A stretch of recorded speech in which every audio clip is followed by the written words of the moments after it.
Now I'm with Chris McNamara. He's done this Perfs Pedal many years. Chris, how many times have you done this race? I think it's about 10 or 15, somewhere. Too many to count. Yeah. But it's a great race. Great way to start the season. Now I guess of all the guys here, you're a coach with trainSharp. Yeah. Just tell us the sort of guys that you coach. I know Jacob Vaughan is one of them. Jacob Vaughan, James Shaw, John coaches Mark McNally, and yeah. All sorts. You must get the full range. I was going to say, you must get a great insight into what it's like to be a pro. Definitely, yeah. It's good to see the data in the ride files and just remind yourself how good the guys at the very top end are. Yeah. It's amazing. The Perfs Pedal, you've done it so many times. What's special about this race for the Southerners? The Southerners. It's a great season opener. You get decent crowds. It actually feels like a big race. Yeah. I think for a lot of local riders, it's their chance to ride with the top teams like the Canyon boys. It's a great opportunity for them to test themselves. Yeah. Like on a day like this, a National A, National B. Yeah, that's it. Yeah. National B with some really decent riders, and for a lot of riders now, it's a bit of a target. And for whoever wins it, gets them a lot of publicity. Maybe more publicity than the race would normally warrant. So. That's why the big guys turn up. Well, with your coaching head on, first race of the year, is that quite a difficult race? I mean, Mick Waite was telling me in his interview, it's a bit hard to predict because you don't know what all these guys have been doing during the winter. That's it. I think also in the way the sport's changed in the last 10 years, half the field here are almost full-time athletes who have been training on camps aboard. So, actually, so they might be carrying fatigue. That's not always a really good thing. So, it'd be interesting.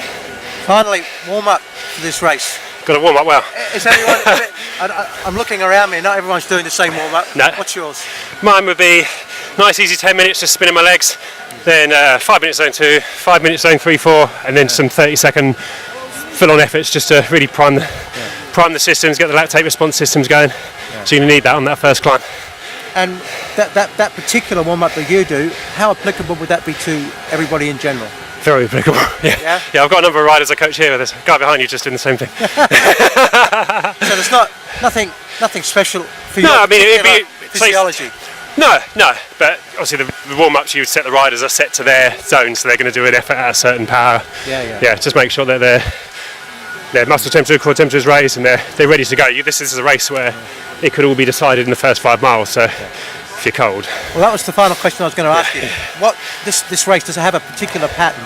The last few years it has, It's like Canyon smash it hard as they can up the climb first time, and it's whoever can hang on to their tails. Yeah. So tactically, last few years it's been very easy. Yeah.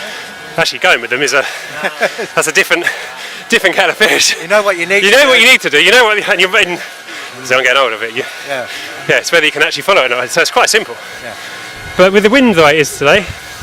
I don't know, might stay together a little longer, and everyone knows what the last 3 years they've done the same thing. So Tim's a smart guy. He might be trying have a few different cards up his sleeve this year. And there could be a few ringers in here as well. Yeah. There's some quality riders all the way through. Yeah, should be good. Good luck. Chris, the organiser was telling me it's been a long time since he's seen a big bunch kick in the Perfs. Just tell us how the race actually panned out. Canyons hit it hard first time up the climb, but I think the way the weather was, there was a cross tailwind all along the cliff edge, and that kind of kept it together more than it would in normal years. And I think they struggled to split it as much as they did normally. But eventually, Alex Patton got clear, I think with 2 or 3 others, and then it was quite kind of just hard on the cliff, hard on the climb, but in the headwinds, no one really wanted to ride. So I think that's probably why it stayed more or less. What was it, about 25, 30 riders? Yeah. In the finish, so it was kind of selective, but without being the usual absolute smash fest. Yeah, well, these sort of races where there's no one team controlling it, like, as I say, once Canyon had a rider away, I guess they were quite happy. It's a bit of a free-for-all, is it?